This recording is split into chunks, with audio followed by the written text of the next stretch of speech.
ఆదికాండము 26వ అధ్యాయము. అబ్రహాము దినములలో వచ్చిన మొదటి కరువుగాక మరి ఒక కరువు ఆ దేశములో వచ్చెను.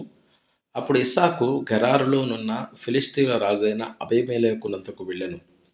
అక్కడ యెహోవా అతనికి ప్రత్యక్షమై, నీవు ఐగుప్తులోనికి వెళ్ళక నేను నీతో చెప్పు దేశమందు నివసించుము.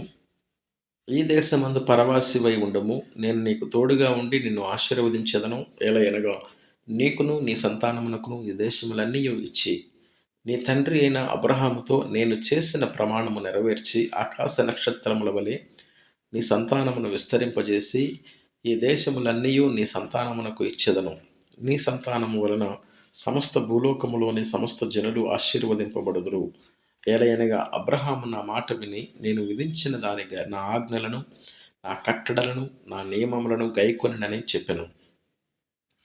ఇస్సాకు గెరారులో నివసించెను. ఆ చోటి మనుషులు అతని భార్యను చూచి ఆమె ఎవరని అడిగినప్పుడు అతడు ఆమె నా సహోదరి అని చెప్పాను. ఎందుకనగా రిబ్కా చక్కనిది కనుక. ఆ చోటి మనుషులు ఆమె నిమిత్తము నన్ను చంపుదురేమో అనుకొని తన భార్య అని చెప్పుటకు భయపడిను. అక్కడ అతడు చాలా దినములు ఉండిన తరువాత ఫిలిష్తీయుల రాజైన అబీమెలెకు కిటికీలో నుండి చూచినప్పుడు ఇస్సాకు తన భార్య అయిన రిబ్కాతో సరసమాడుట కనపడెను.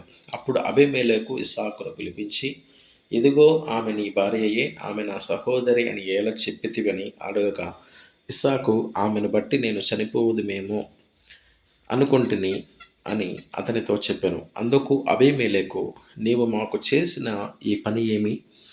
ఈ జనులలో ఎవడైనా ఆమెతో నిర్భయముగా శయనింపవచ్చునే. అప్పుడు నీవు మా మీదికి పాతకము తెచ్చిపెట్టు వాడవు కదా అనెను.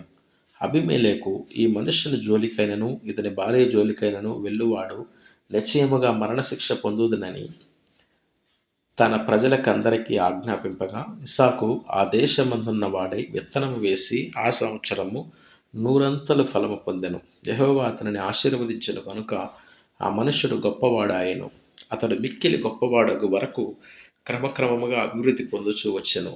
అతనికి గొర్రెల ఆస్తియు, గొడ్ల ఆస్తియు, దాసులు, గొప్ప సమూహమును కలిగినందున ఫిలిష్తీయులు అతని యందు అసూయపడిరి.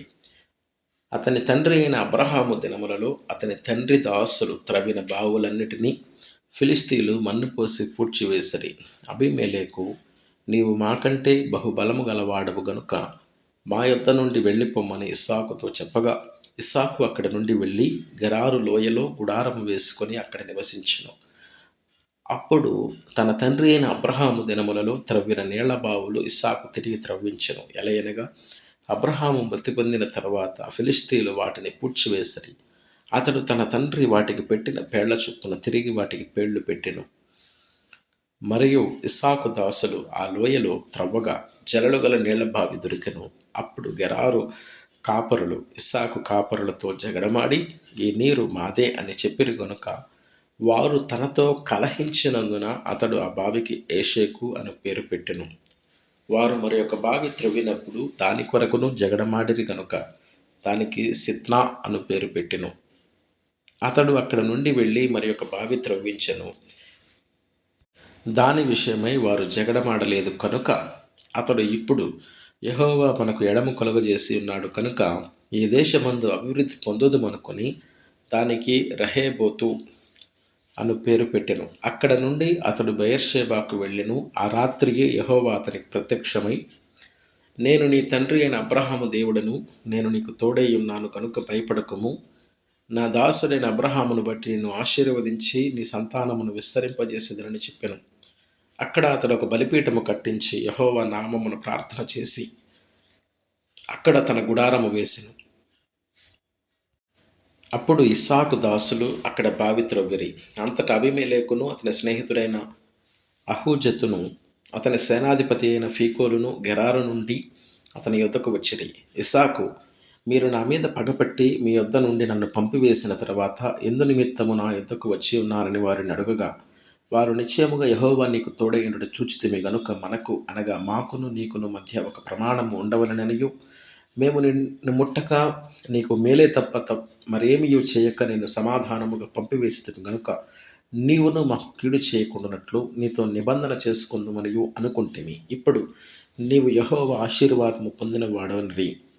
అతడు వారికి విందు చేయగా వారు అన్నపానములు పుచ్చుకొనిరి. తెల్లవారినప్పుడు వారు లేచి ఒకరితో ఒకడు ప్రమాణము చేసుకొనిరి.